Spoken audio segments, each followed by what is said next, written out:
Hello everyone, welcome to our channel. I'm Lisa from Create Log and Delete. In this video, I will be showing you guys how to add Chrome extension for summarizing YouTube videos with ChatGPT. Now let's jump straight into the process. Open your Chrome browser. Here we go. Now at the top you can see that search bar.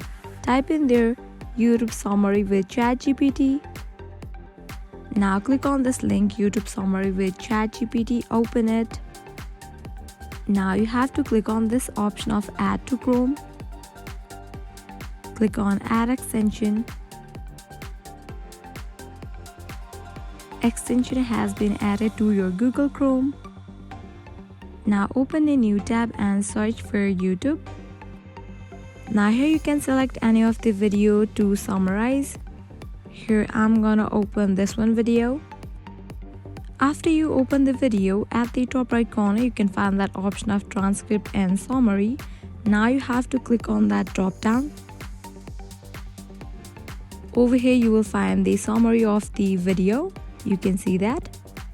Also you can click on that ChatGPT icon and you will directly land to ChatGPT and it will provide whole summary of the video.